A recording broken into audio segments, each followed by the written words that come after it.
The night my daughter finally spoke again. The wind was peeling shingles off the barn, and I had a lantern in one hand and a dead lamb in the other. And I came in cold to the bone to find Cassie standing at the foot of the stairs in her nightdress, pointing at the woman by the fire, and saying, plain as a bell, "She makes the dreams." I had not heard my child's voice in 11 months. I'd best go back, though, because a thing like that doesn't land right unless you know what came before it.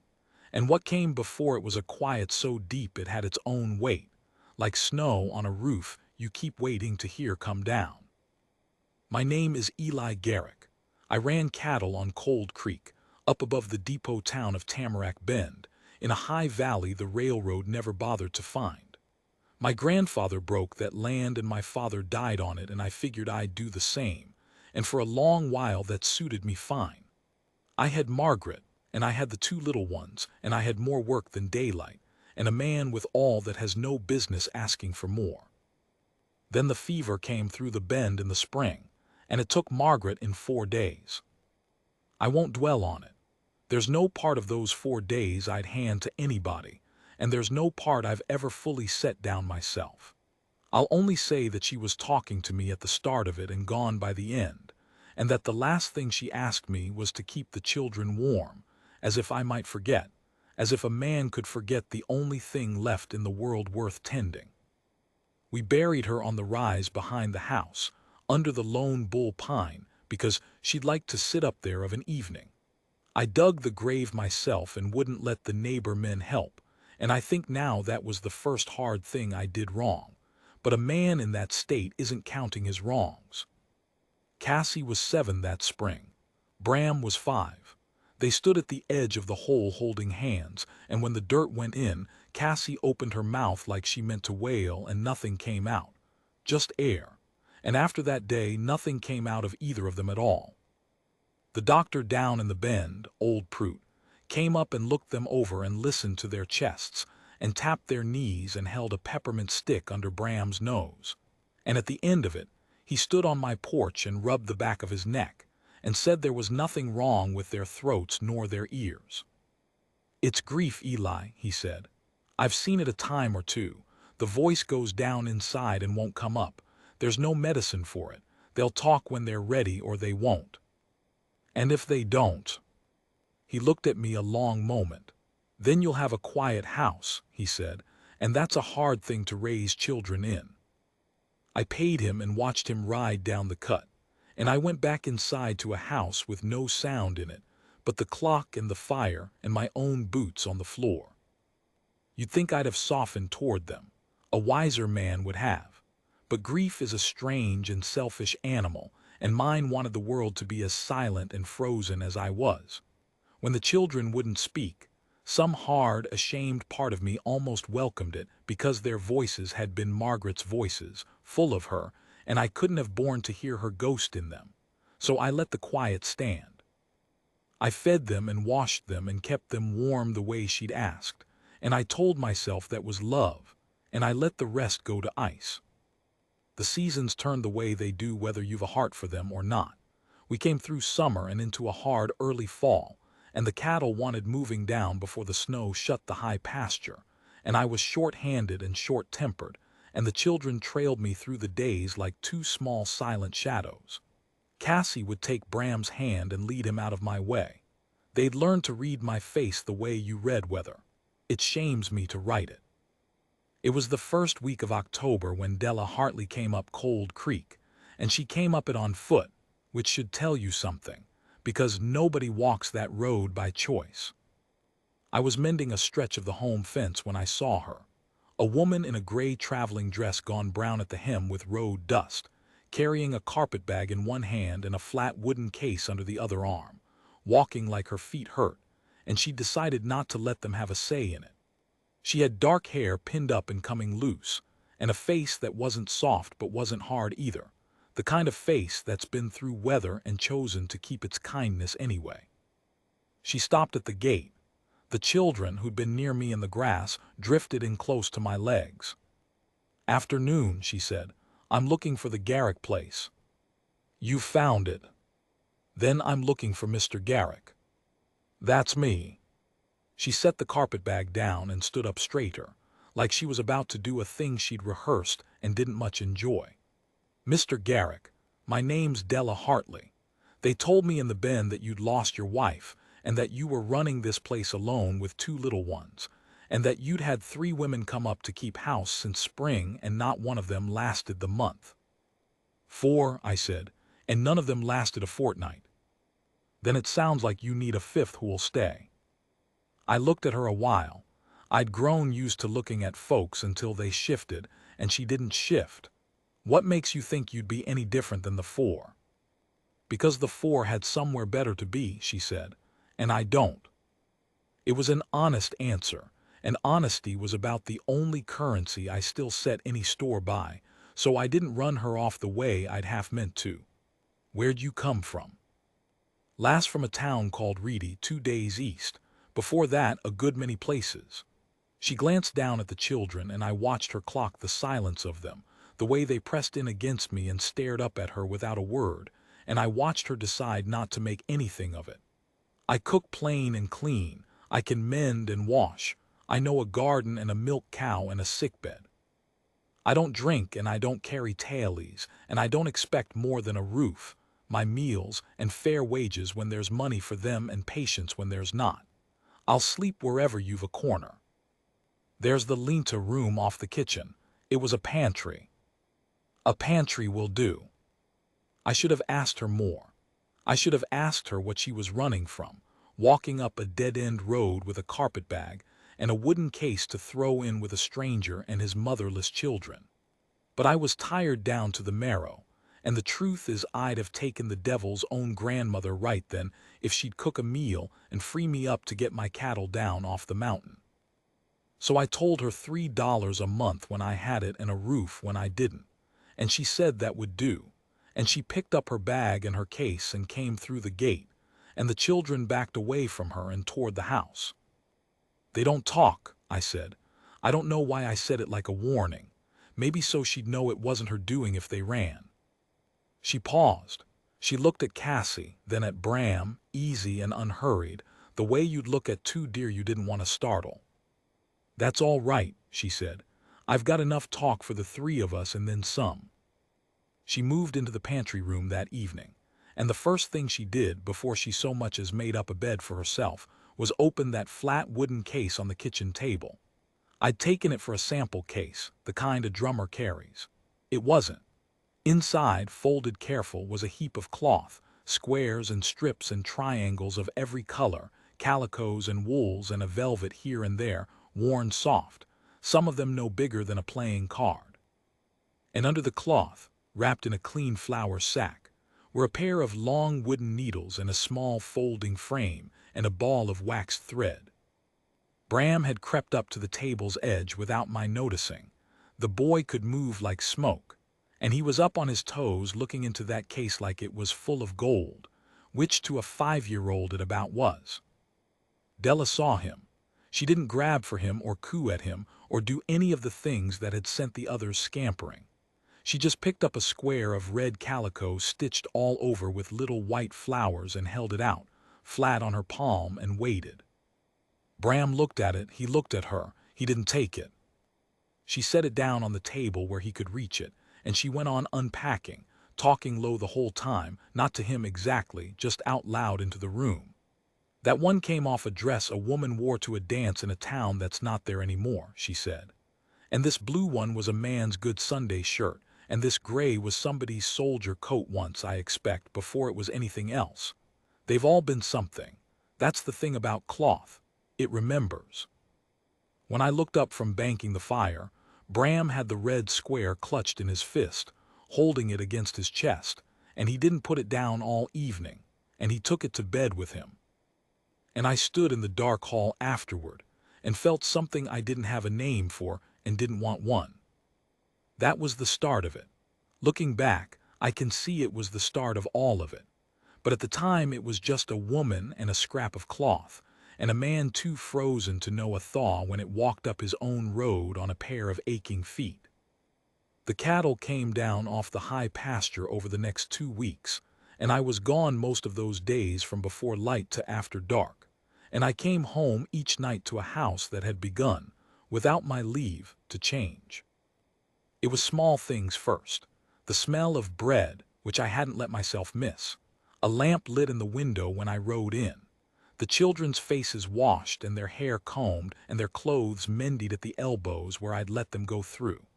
One night I came in and there was a jar of late asters on the table, just weeds, really, but somebody had wanted them there. And there was the weaving, or the quilting, or whatever the right word is for what Della did at that kitchen table after the supper things were cleared. Every evening she'd light the lamp and unfold a square of canvas backing on her little frame and lay out her cloth, and she'd sew, those long needles dipping and rising, the colors coming together under her hands into shapes, a star, a flying goose, a log cabin laid up round a tiny red square of a hearth. And every evening the children drifted to the table the way iron drifts to a lodestone, and they watched. They never said a word, but they watched. And Della talked. She talked the whole time she sewed, low and even, and it took me a few nights to understand that she wasn't talking to fill the silence. She was telling stories, and they weren't the kind out of a book. They were the cloth stories, the ones she made up as she went, about where each scrap had come from and where it was going. The red flowered calico was a girl who danced till her shoes wore through and then danced barefoot in the grass. The blue Sunday shirt was a man who'd sailed across an ocean in a boat no bigger than our wagon. The gray soldier wool had walked 1,000 miles home through the snow to a fire he wasn't sure would still be lit. And it was. And that was the whole of the story and somehow the best part. And when I sew them all together, she'd say, smoothing the patch flat under her palm, they make one big dream out of all the little ones. And whoever sleeps under it dreams all those dreams at once. A dancing dream and a sailing dream and a coming home dream, all in the one night.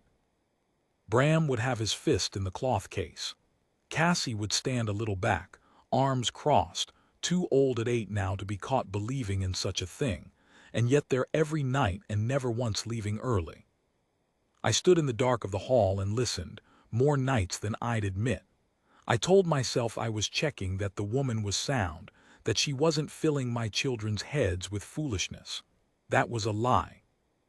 I was listening because the sound of a low, kind voice in my house at night was a thing I had buried with Margaret, and I had not known until then how starved I'd been for it, how the silence I'd half welcomed had been slowly killing the warm thing in me, the way cold kills a man who's decided to sit down in it and rest.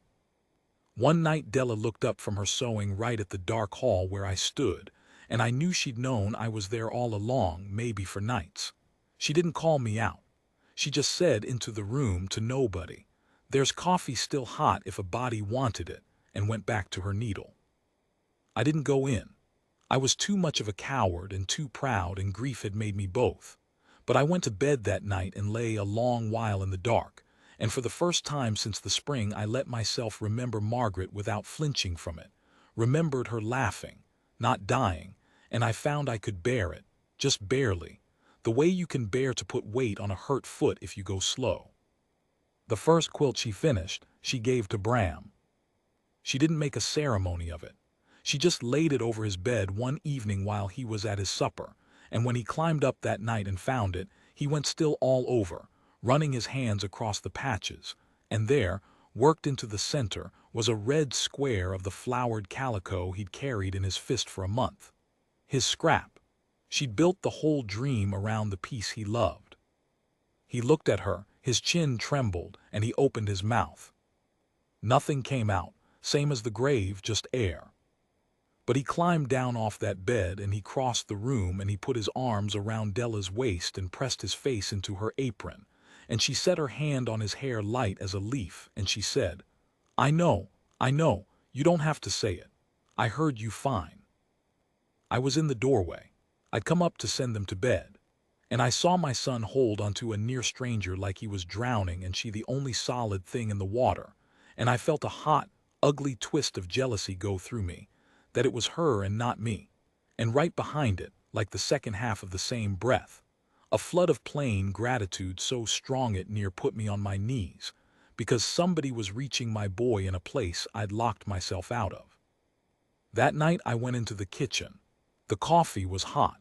I poured a cup and sat down across the table from where she'd be, and when she came in from settling the children, I didn't get up and leave. She poured herself a cup too and sat, and for a while neither of us said anything, and it was a different kind of quiet than the one that had owned that house for half a year. It was the quiet of two tired people resting in the same warm room. "My boy hugged you," I said finally.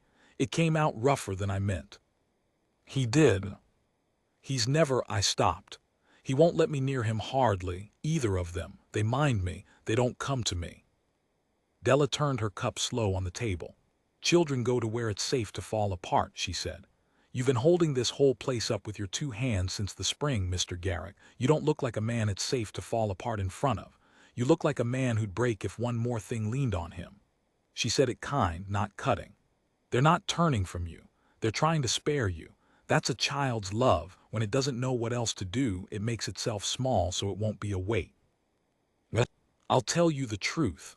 No one had said a thing that true to me since Margaret died, and the men I knew would no more have said it than fly.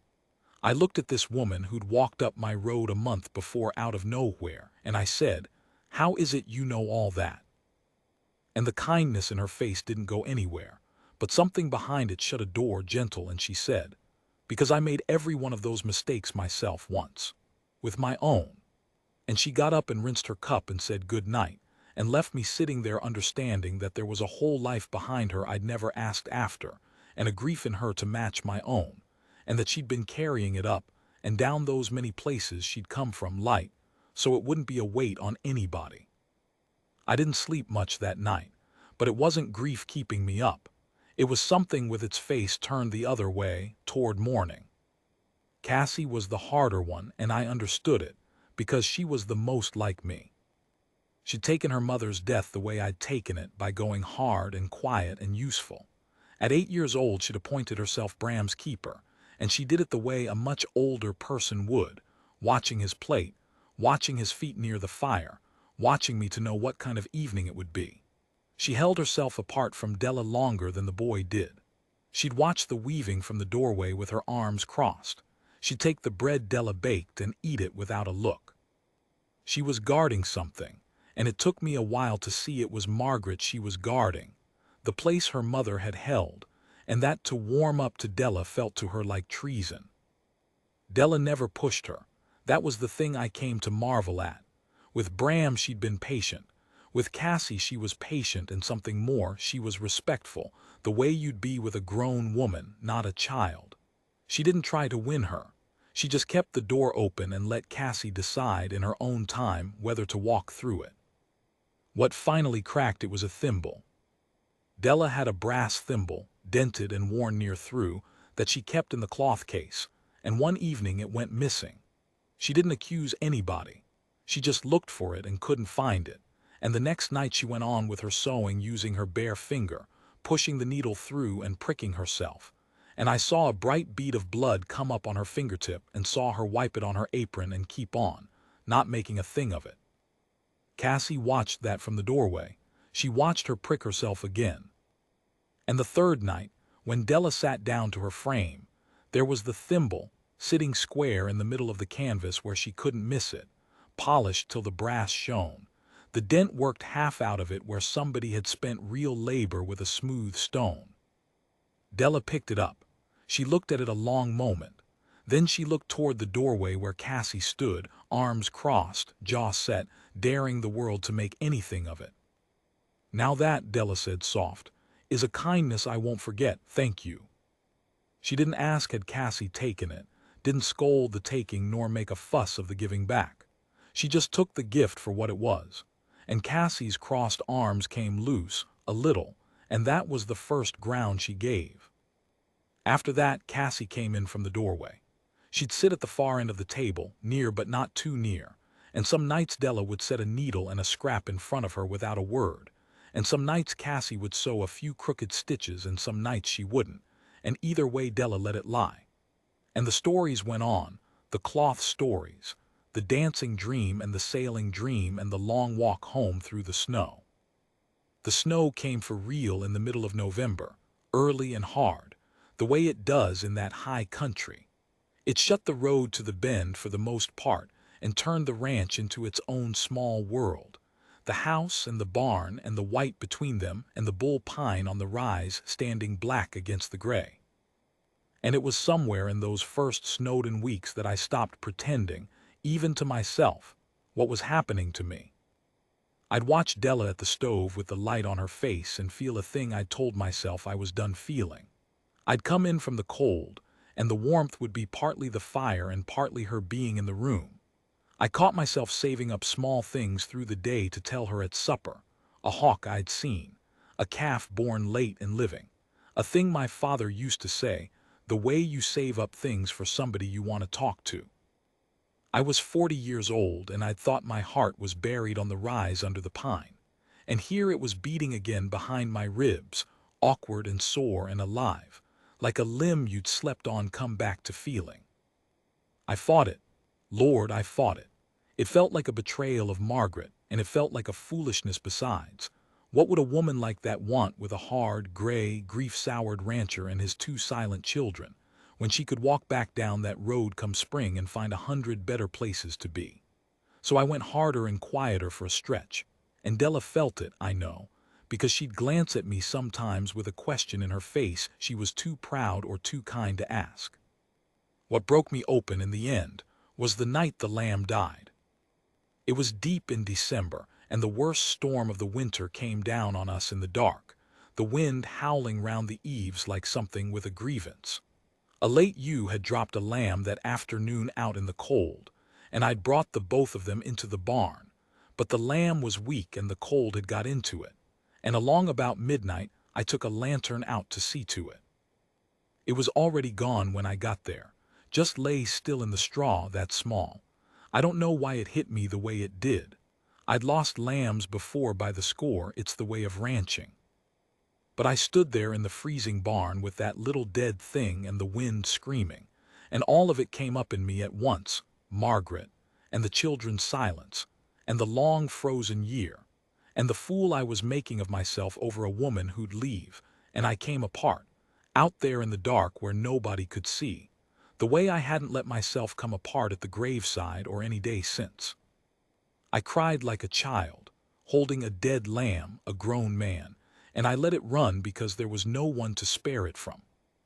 When it was done, I felt scoured out and steadier, and I picked up the lamb to carry it off, and I picked up the lantern, and I came back across the white toward the house, and the wind tore at me the whole way.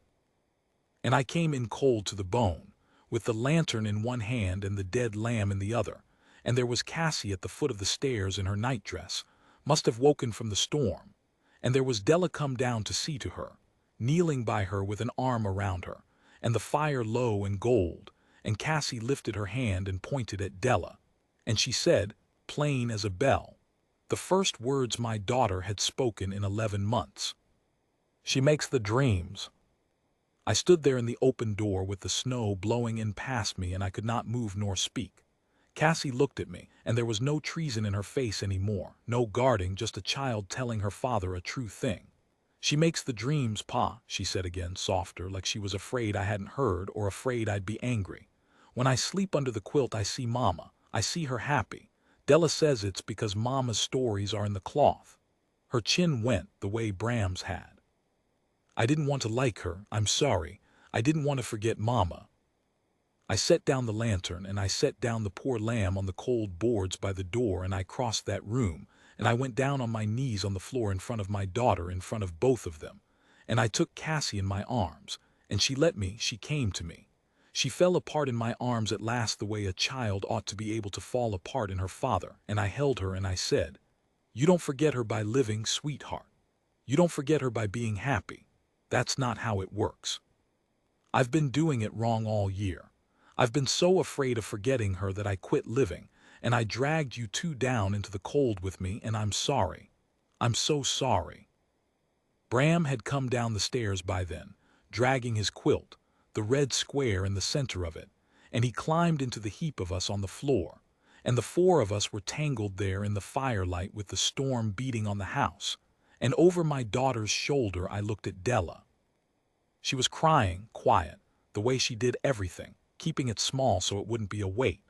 And I understood all at once and entirely that she had been doing for my children for 3 months the very thing I was only now learning to do, letting them grieve and live at the same time, sewing their dead into the warp of something warm they could sleep under, so the love wouldn't be a thing they had to run from but a thing they could carry. She'd been doing it because she knew the way. She knew it because she'd had to find it once, the hard way alone. You had children, I said. It wasn't a question. I'd known it somewhere since the night she said it. Della wiped her face with the back of her hand. A girl, she said, and a husband. There was a sickness came through Reedy. I was the only one of the three of us it didn't take. She looked at the quilt over Bram's small shoulders at the red square. I made quilts out of all their clothes, she said. It was the only thing kept me from going down into the cold and staying there. So I went from place to place after, and where I found children who'd lost somebody, her voice caught and steadied. I'd teach them what I'd had to learn, how to keep the ones you've lost without letting it stop you living. I'd stay till they were on their feet, and then it would start to hurt too much to stay, and I'd move on before I could want too badly to belong somewhere again. And here, I said. She looked at me across my children's heads, and there was no smallness in her face now, no keeping it light, no door shut gentle behind her kindness. Just the plain truth, offered up, which between her and me had always been the only coin worth anything. Here I wanted to stay before I'd been a week, she said, and that scared me worse than any place yet. So I figured I'd best be honest with you about it, Mr. Garrick, before the spring comes and I have to decide whether to be a coward one more time. I got up off the floor. I went and I took her hands, both of them, the one with the needle scars on the fingertip, and I held them, and I don't mind telling you my own voice wasn't steady. Then don't, I said. Be a coward. Don't go in the spring. Stay. Not as the help. I can't. I started over.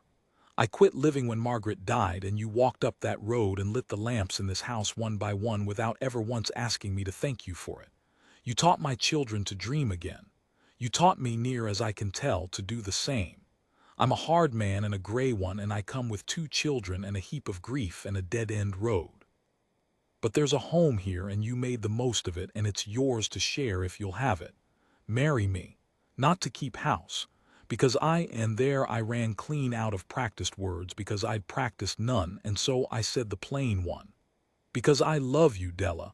I expect I have since the cloth case. Marry me, and let's keep these 2 warm together. She didn't answer right off.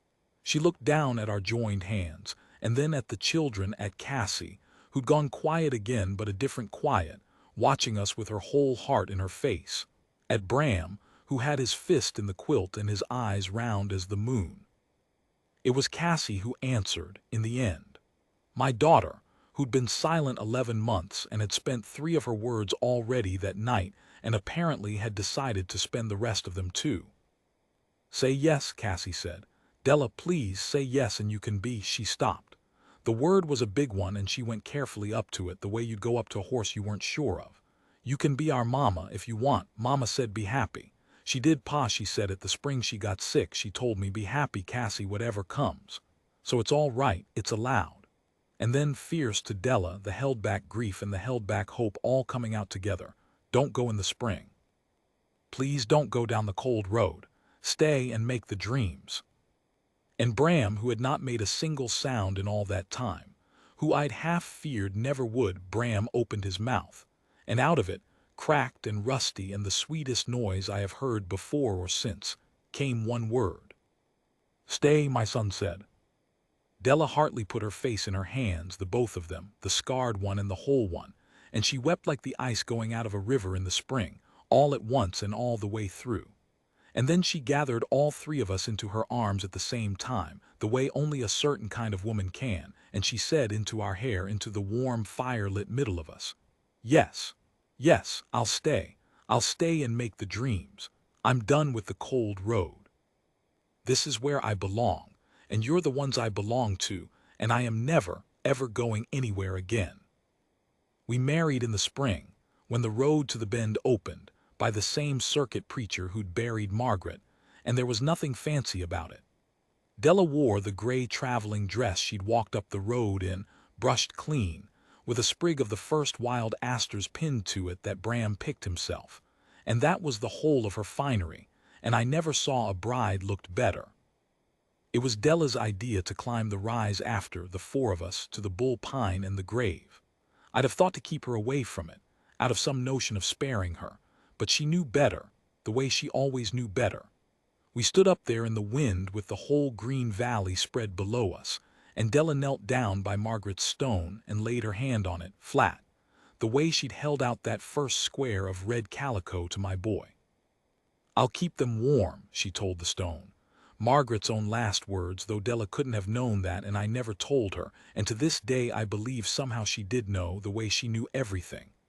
"I'll keep all three of them warm, and I'll tell them about you. You'll be in the cloth. You'll be in every quilt on every bed in this house, so they dream you happy every night of their lives. I promise you that, I promise." Cassie crouched down beside her and took her hand.